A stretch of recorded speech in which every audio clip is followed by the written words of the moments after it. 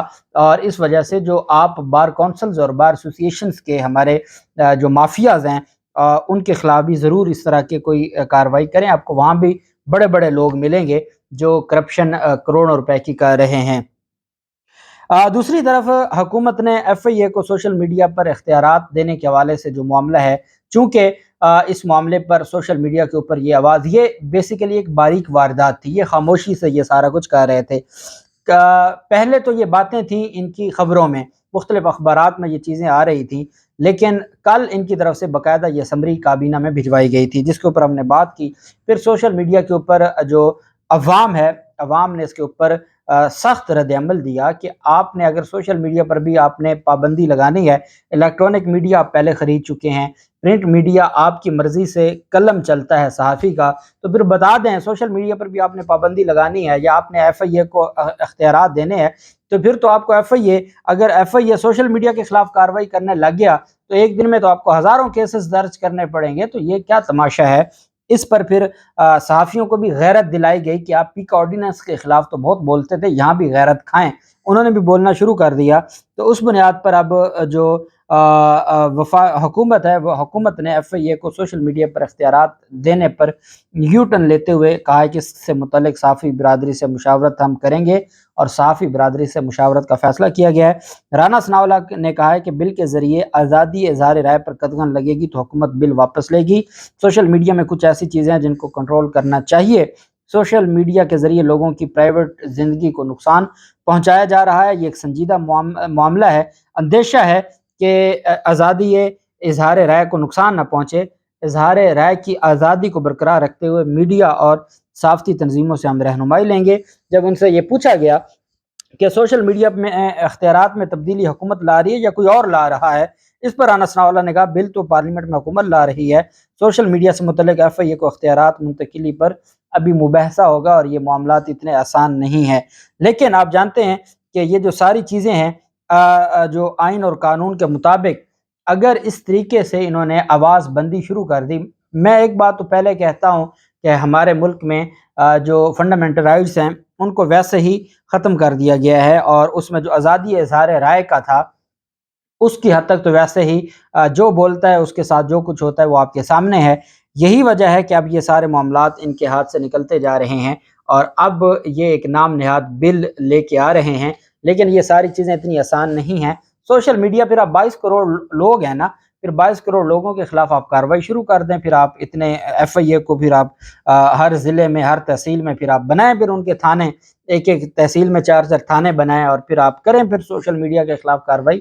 خدا کا خوف کریں، پوری دنیا میں آزادی اظہار رائے میں مزید حقوق دیے جا رہے ہیں اور آپ پہلے سے جو حق ہے تھوڑا بہت جو بچ گیا وہ بھی آپ چھیننا چاہتے ہیں۔ میں نے آپ کو بتایا تھا جسٹس ارسال حسن سید صاحب لاہور ہائی کورٹ کے جج ہیں، ان کی طرف سے یہ فیصلہ دیا گیا تھا اور لاہور ہائی کورٹ نے کہا تھا کہ جو آپ اربوں روپے سالانہ آپ لیتے ہیں اور یہ اوورسیز پاکستانی آپ کو پیسے دیتے ہیں اور جب ان کی باری آتی ہے ووٹ کی تو آپ کو موت پڑتی ہے اور آپ کو یہ تکلیف ہوتی ہے کہ آپ ان کو ووٹ دیں۔ تو بہرحال بڑی لمبی ڈسکشن ہوئی تھی اور سیکرٹری کمیشن بھی پیش ہوئے تھے ایک تاریخ پر، انہوں نے بھی اپنی ساری تفصیلات بتائی تھیں۔ بہرحال جب لاہور ہائی کورٹ نے کہا کہ آپ کو ووٹ کا حق تو دینا پڑے گا اور اس کے لیے آپ کو جو سسٹم ہے وہ بھی بہتر کرنا ہوگا، بغیر سسٹم کو بہتر کیے آپ نہیں اس چیز کو لوگوں کو حق دے سکتے، تو لاہور ہائی کورٹ نے فائنل رپورٹ طلب کی تھی کہ اب تک آپ نے عملی اقدامات کیا کیے ہیں، اس کی رپورٹ جمع کروائیں۔ اس پر آج اجلاس ہوا ہے چیف الیکشن کمشنر کی سربراہی میں الیکشن کمیشن میں۔ اب الیکشن کمیشن نہیں چاہتا کہ الیکٹرانک ووٹنگ مشین ہو، الیکشن کمیشن نہیں چاہتا کہ اوورسیز پاکستانیوں کو حق ملے، لیکن چونکہ اب معاملہ لاہور ہائی کورٹ میں ہے اور لاہور ہائی کورٹ کے جو ججز ہیں وہ اس معاملے پر بہت سیریس ہیں اوورسیز پاکستانیوں کو لے کے وہ اس معاملے پر بہت زیادہ اپنی جو ایک ان کی عوام کے لیے 1 کروڑ پاکستانی ہیں اوورسیز جن کو ان کا حق نہیں دیا جا رہا، تو وہ اس معاملے کو دیکھ رہے ہیں۔ بہرحال آج چیف الیکشن کمشنر کی زیر صدارت اجلاس ہوا۔ سیکٹری الیکشن کمیشن نے اوورسیز پاکستانیوں کے لیے الیکٹرانک ووٹنگ مشین اور اوورسیز ووٹنگ پر پیش رفت سے متعلق بریفنگ دی۔ آج ایک بات چیف الیکشن کمشنر کو بھی ماننی پڑ گئی کہ ووٹنگ مشین انتخابی عمل میں جدید ٹیکنالوجی کو ہمیں اپنانا ہوگا، اس کے بغیر ہم دھاندلی ختم نہیں کر سکتے۔ یہ بات عمران خان پچھلے 4 سال سے کہہ رہا ہے، اور یہ بات تب نہیں سمجھ آتی تھی، اب جب ڈنڈا پڑا ہے ہائی کورٹ کا تو اب ان کو بھی سمجھ آنا شروع ہو گئی ہے۔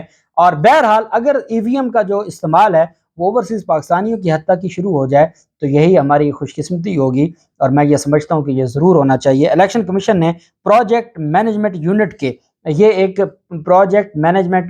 بنایا تھا۔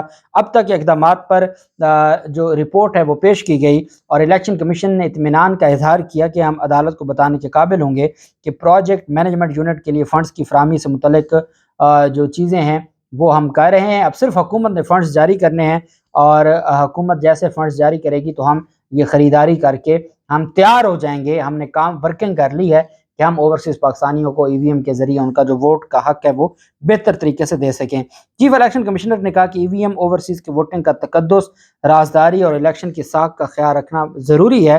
انتخابی عمل میں جدید ٹیکنالوجی کو ہمیں بالآخر اپنانا ہی ہوگا۔ چیف الیکشن کمشنر نے کہا کہ ووٹرز کی سہولت اور سٹیک ہولڈرز کے اعتماد کو بھی ہم نے دیکھنا ہے، اور ہم نے عدالت کو بھی مطمئن کرنا ہے۔ اس وجہ سے اب یہ فیصلہ ہوا ہے کہ جو ہمارے اقدامات ہیں وہ مکمل ہیں۔ پروجیکٹ مینجمنٹ یونٹ نے کہا ہے کہ ہم تیار ہیں، ہمیں فنڈز جیسے ہی ملتے ہیں ہم اس کے اوپر کام شروع کر دیں گے۔ اب خط لکھا جائے گا، اور کیونکہ لاہور ہائی کورٹ میں زبانی کلامی بات نہیں چلنی، اٹارنی جنرل صاحب کو بھی اس میں بلایا ہوا ہے، اور ایڈوکیٹ جنرل پنجاب کو بھی، اور یہ الیکشن کمیشن کو بتانا ہوگا اگر آپ کو فنڈز نہیں ملتے لاہور ہائی کورٹ آپ کو فنڈز لے کے دے گی وفاقی حکومت سے۔ لیکن ای وی ایم اور جو دوسری طرف ہے آپ کا جو اوورسیز پاکستانیوں کا حق ہے یہ آپ کو دینا پڑے گا، اس سے اب آپ کی جان نہیں چھوٹتی۔ اور یہ بھی پتہ ہو تکلیف یہ ہے کہ 90 لاکھ ووٹ ہے، اور 90 لاکھ ووٹ سارے عمران خان کا ہے، اور یہی تکلیف ہے، اور اس وجہ سے یہ خوف زدہ ہیں۔ اللہ پاک پاکستان کا حامی و ناصر ہو۔ بہت شکریہ۔ اللہ حافظ۔ پاکستان زندہ باد۔